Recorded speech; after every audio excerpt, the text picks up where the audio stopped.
बच्चों, कल बसंत पंचमी का त्योहार है। बसंत पंचमी का त्योहार माघ मास में शुक्ल पक्ष की पंचमी तिथि को मनाया जाता है।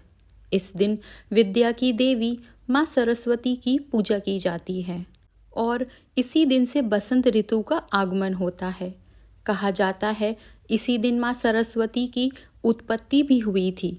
यह दिन छात्र, कला, संगीत आदि क्षेत्रों से जुड़े लोगों के लिए बेहद खास होता है।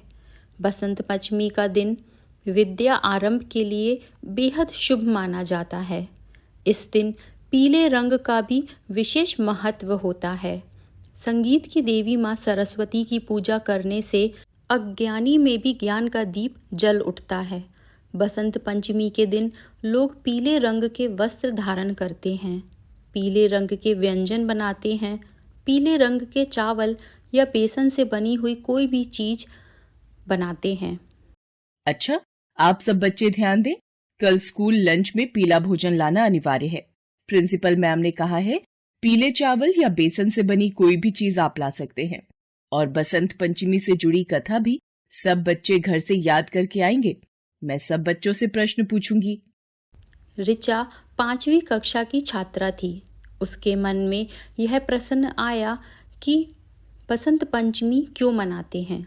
उसने सोचा कि माँ को यह जरूर पता होगा। ऋचा ने घर जाकर अपनी माँ को आवाज लगाई, माँ, कहाँ हो? मुझे आपसे बहुत जरूरी काम है। क्या काम है मेरी बिटिया को? मैं कल बसंत पंचमी की पूजा के लिए पीले फूलों की माला बना रही हूँ। कल माँ सरस्वती ये पीले वस्त्र और पीली फूल माला पहनकर बहुत सुंदर लगेंगी। माँ, आज आप भी बसंत पंचमी की तैयारी कर रही हो? माँ, बसंत पंचमी क्यों मनाते हैं? मुझे आपसे ये जानना बहुत जरूरी है। मुझे बसंत पंचमी की पूरी कथा विस्तार से सुननी है। हमारी टीचर ने बसंत पंचमी की कथा के बारे में जानने के लिए बोला है। कल वो हमसे इस पर आधारित प्रश्न पूछेंगी। अच्छा, तो ये तो बहुत अच्छी बात है कि तुम बसंत पंचमी की कथा के बारे में जानना चाहती हो। आओ, बैठो। मैं तुम्हें बसंत पंचमी के बारे में सब बताती हूँ। ध्यान से सुनो।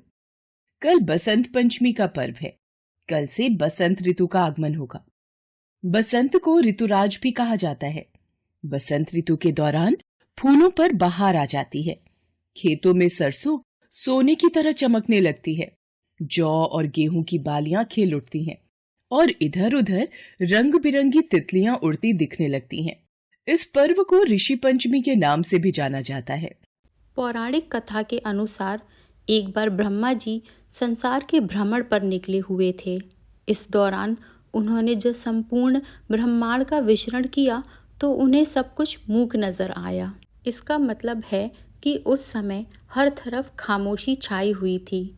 इस विचित्र दृश्य को देखने के बाद उन्हें एहसास हुआ कि संसार की रचना करने में ही शायद कोई कमी रह गई है।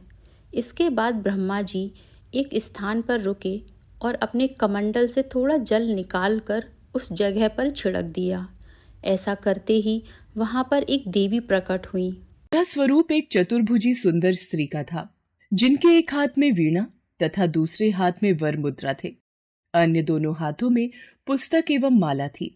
उन्होंने प्रकट होते ही ब्रह्मा जी को प्रणाम किया। मेरे लिए क्या आज्ञा है?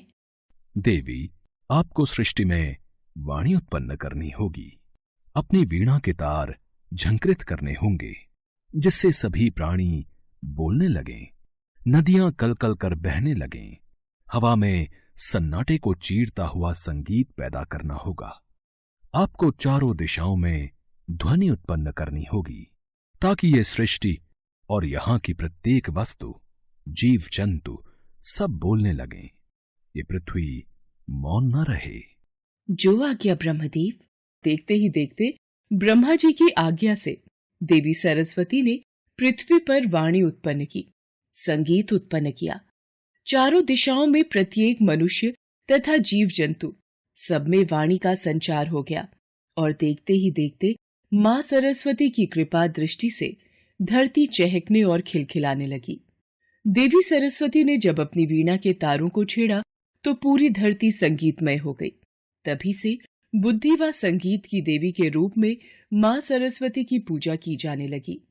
माँ सरस्वती को वागीश्वरी, भगवती, शारदा, वीणा वादिनी और वाग्देवी समेत अनेक नामों से पूजा जाता है।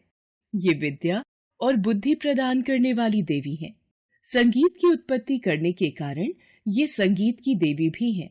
रिचा बोली, माँ ये कथा तो मुझे बहुत अच्छे से याद हो गई। वैसे इस बसंत पंचमी के दिन का बहुत महत्व होता होगा ना माँ? माँ बोली, बसंत पंचमी के त्योहार का बहुत महत्व है।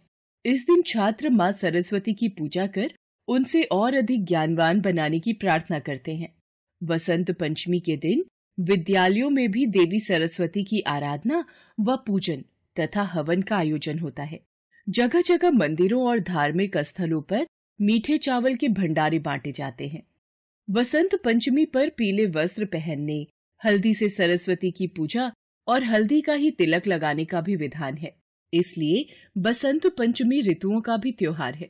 माँ, आपने तो मुझे बसंत पंचमी के बारे में बहुत कुछ बता दिया।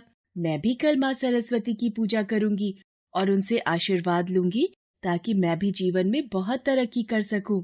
बच्चों, अब हम सब मिलकर हॉल में जाकर माँ सरस्वती की पूजा करेंगे और फिर विद्यालय के सभी बच्चे अपनी अपनी टीचर के साथ मिलकर माँ सरस्वती की पूजा और आराधना करते हैं और स्कूल की तरफ से बच्चों को पीले मीठे चावल का प्रसाद बांटा जाता है।